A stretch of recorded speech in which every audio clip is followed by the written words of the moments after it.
Hello, everybody in Centopia land. Hey, this is Ed Diaz coming to you live from Roland, and I'm here to show you the brand new FA-06 and FA-08 music workstation. So let's talk about some of the key features that we've done inside the FA-06 and FA-08. First off is the sound. The sounds are derived from the Integra 7 Supernatural Sound Module. So what that means, you get the Supernatural synthesizer sound and the Supernatural acoustic sounds, plus Supernatural drums.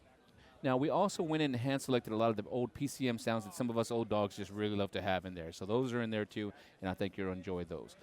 Let's talk about the sound modifier. We have 6 sound modify knobs here, and they go 4 banks deep. So this is actually a really cool thing in here that you can do, and you can adjust your sounds live. And I'll do this for you, so just hold on one second.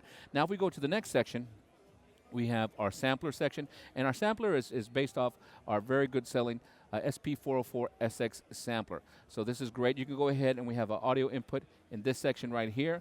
You can record your samples that way, or you can go ahead and dump them in via your SD card, and it will accept WAV, AAFF, and MP3 files. Now, just as a quick reminder to all you audiophiles out there, this comes with a 4 gig SD card. Now remember, 1 minute of stereo audio is approximately 10 megabytes. So that's about 4,000 megabytes. Do the math.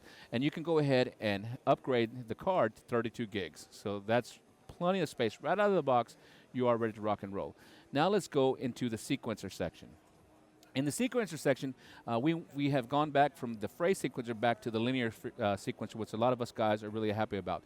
Now, what we did in the sequencer, we've kind of streamlined the whole process. You know, before we've had, numerous MIDI tracks and numerous audio tracks, but after talking to a lot of you guys there and reading what's what's posted on Synthopia, we decided to kind of get everything going and streamline the whole process. Now, check this out.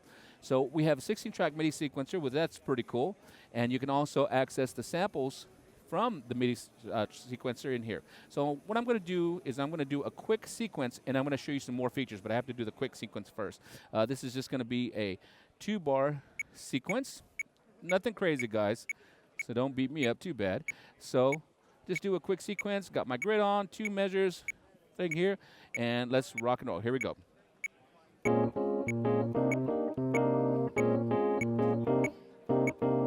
So I just recorded my electric piano, and now I'm just putting it in rehearsal mode, and it's not recording because it's in rehearsal mode. Now if I take off rehearsal mode, I'm going to go ahead and switch to drums and record them next. Here we go.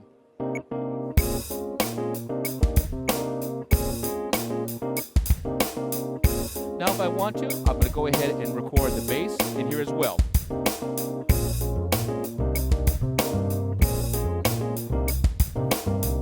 Now let's go ahead and record the synth here as well.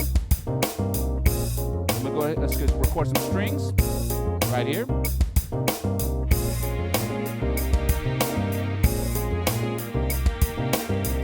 Now I'm gonna go ahead and put it right back in rehearsal mode. I'm gonna go to my synth sound, and I'm gonna use my sound modifier right here.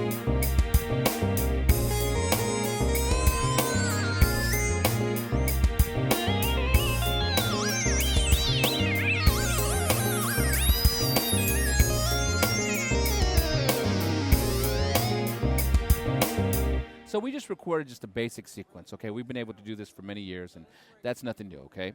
Here's the cool part.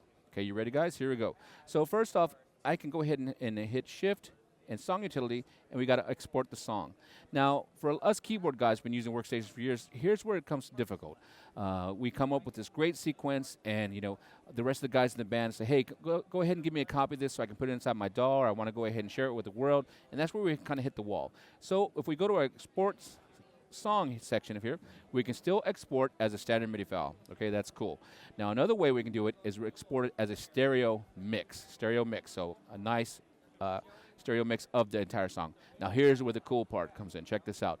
I can also export this entire song as a multitrack. So that means, and I'm going to do that now, I'll go ahead and export it as a multitrack in real time. Each MIDI part, sequence MIDI part, is now being resampled and turned into its own separate wave or its own separate stem. Now this is really cool. So the keyboard does this for you automatically after you tell it, drops that information to the SD card. Once that information is all done, take out your SD card, throw it in your Mac or your PC, and guess what software you can use after that? Any software.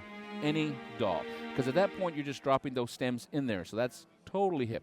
Once you're done with that, you can take a USB cable, come out of here, and go right into your Mac or PC and whatever DAW you're using, and use the FA-06 or 08 as a DAW controller. We have some popular DAWs already built in, such as Logic, Cubase, and Sonar, and some users in there as well. So that's some of the cool stuff about this. Now here's a couple other added features in here. This does support generic MIDI, so you guys that are using iOS devices, you can also control them and play them through the FA. So that's really cool in there. Also, there's two virtual expansion board slots in here as well. So what that means is you can go to axial.roland.com and download sounds for the Integra 7, the Supernatural Synth collection that we did. Download it and put it inside here. And also all the old SRX expansion boards, there was 12 of them back in the day. They usually went for about $200 on the street. You can download those for free starting at the end of February. So all 12 are going to be coming out one a month. So that's going to be totally hip. Now let's talk about something I've been reading online, okay? Because I read all the posts, and I love Synthopia, and that's like my National Enquirer. Every morning I'm reading it and kind of checking out what you guys are saying and checking out the gear, because I'm just like you guys. So everybody's been complaining, hey, there's no aftertouch. Ed, how come there's no aftertouch? From keyboard guy to keyboard guy, not speaking Roland, I don't use aftertouch in the piano. We don't use it in electric piano. We don't use it in an organ, a lot of different things. But if you do want aftertouch, here's how you do it. It's very easy to do. I have three. I can't see them from the back here, so help me out, Mark. Focus in. I have 3 pedal inputs on the back. I have my hold pedal input, my controller 1, and controller 2. Just make one of those controllers for aftertouch. That's all you have to do. Put it for aftertouch, put in the EV5 pedal or one of your volume pedals, and there you go. Aftertouch is solved. So once again, my name is Ed Diaz here from Roland at NAMM 2014, and this video is for our good friends at Synthopia, and this was the FA-06, FA-08. Go check it out. Have any questions, hit me up. Take care.